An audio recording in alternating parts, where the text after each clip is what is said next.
میں حافظ سعد علی میرپور آزاد کشمیر سے آپ سب سے مخاطب ہوں، اور میں الحمدللہ اللہ پاک کے فضل سے 2014 سے لے کر آج تک مختلف نعت خوانی کے مقابلہ جات میں حصہ لے چکا ہوں اور الحمدللہ پوزیشن ہولڈر رہ چکا ہوں۔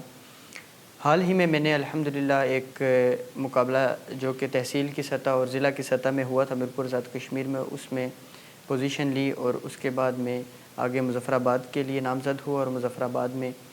مقابلہ میں شرکت کے لیے چلا گیا۔ یہ مقابلہ جات حکومتی سطح پر محکمہ امور دینیہ کے زیر اہتمام منعقد ہوئے تھے۔ تحصیل اور ضلع کی سطح میں جو پوزیشن حاصل کرتا ہے وہ آگے مظفر آباد اعلیٰ آزاد کشمیر کی سطح پہ جاتا ہے، اعلیٰ آزاد کشمیر کی سطح پہ جو پوزیشن حاصل کرتا ہے وہ پاکستان کی سطح تک جاتا ہے۔ تو میں جب یہاں سے سلیکٹ ہو کے پاکستان آزاد کشمیر کی سطح تک جانے لگا تو کافی سارے ایسے دوست بھائی مجھے ملے جو پہلے اس مقابلے میں شرکت کر چکے تھے۔ انہوں نے مجھے اس کے متعلق بتایا کہ سعد بھائی وہاں پہ جانے کی کوئی ضرورت نہیں ہے، کیونکہ یہ مقابلہ پہلے سے ہی اس مقابلے میں سلیکٹڈ نعت خوان اور کچھ تعلقات کی بیس پہ ایسے نعت خوان موجود ہوتے ہیں جن کو پوزیشنز دی جاتی ہیں۔ لیکن میں نے سوچا شاید ان کا نظریہ غلط بھی ہو سکتا ہے۔ بہرحال میں چلا گیا مظفر آباد اعلیٰ آزاد کشمیر مقابلہ میں، چونکہ نامزد ہوا تو میری بھی وہاں پہ حاضری تھی تو میں چلا گیا۔ وہاں پہ جا کے میں نے کلام پیش کیا، اور کلام پیش کرنے کے بعد جب رزلٹ اناؤنس ہوا تو مجھے اس بات کا بالکل بھی اندازہ نہیں تھا کہ ہمارے ساتھ ایسا ہوگا۔ وہاں پہ واقعتاً سلیکٹڈ نعت خوان موجود تھے جن کو انہوں نے تلق کی بیس پہ اور سفارش کی بیس پہ جو ہے انہیں پوزیشنز دے کے آگے نامزد کیا پاکستان کے لیے۔ تو کافی افسوس ہوا، تو میں جیسے ہی پوزیشنز اناؤنس ہونے کے بعد جب ہم وہاں سے باہر نکلے تو شعبہ نعت خوانی کے علاوہ کافی سارے تمام شعبہ جات وہاں پہ شعبہ قرات، شعبہ حفظ اور شعبہ اذان بھی تھا، ان لوگوں کو بھی میں نے دیکھا کہ وہ بھی احتجاج کر رہے تھے کہ ہمارے ساتھ بھی ایسا ہی ہوا ہے۔ سفارشی طور پہ جو لوگ پہلے سے موجود تھے جن کی سفارشات آئی ہوئی تھی انہی کو آگے سلیکٹ کر کے آگے بھیجا گیا ہے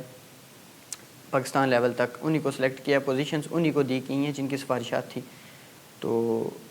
مجھے جب یہ حالات معاملات دیکھے تو ہم بڑے حکام والا کے پاس گئے، امور دینیہ کے ناظم اعلیٰ صاحب کے پاس، اور ججز حضرات سے ہم نے احتجاج کیا اس کے متعلق کہ یہ ہمارے ساتھ آپ نے زیادتی کی ہے۔ تو وہ کافی ساری ناکام مطمئن کرنے کی ہمیں کوشش کرتے رہے، لیکن وہ کامیاب نہیں ہو سکے۔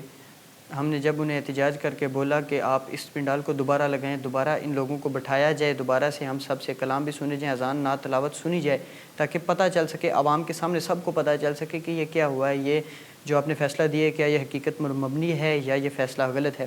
تو اس پر انہوں نے انکار کر دیا اور کہا کہ اب کھانے کا ٹائم ہے، اور اس طرح کر کے وہ وہاں سے کھانے پہ ٹوٹ پڑے، اور اس طریقے سے ہمیں چپ کروا دیا گیا۔ ہمیں اس بات پہ بہت افسوس بھی ہوا کہ ہم نے پورا سال محنت کی تھی اور سال بعد ہمارے ساتھ آ کے یہ کیا ہو گیا۔ کافی سارے ایسے بھی چہرے میں نے دیکھے تھے جو کہ بہت اداس نظر آئے اور رو رہے تھے، کہ کہہ رہے تھے کہ ہم نے سالوں محنتیں کی اور کافی سارے مقابلہ جات میں ہم نے پہلا حصہ لے کے پوزیشنیں حاصل کی، لیکن جہاں پہ آ کے ہمیں نہیں تھا پتہ کہ ہمارے ساتھ ایسا کام کیا جائے گا کہ سفارشی نعت خوان جنہوں نے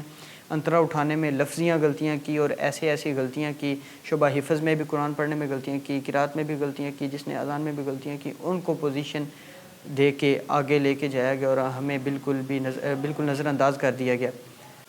ہمیں اس بات پہ بہت افسوس بھی ہوا کہ ہم نے پورا سال محنت کی اور آج ہمارے ساتھ یہاں پہ یہ کیا ہو گیا۔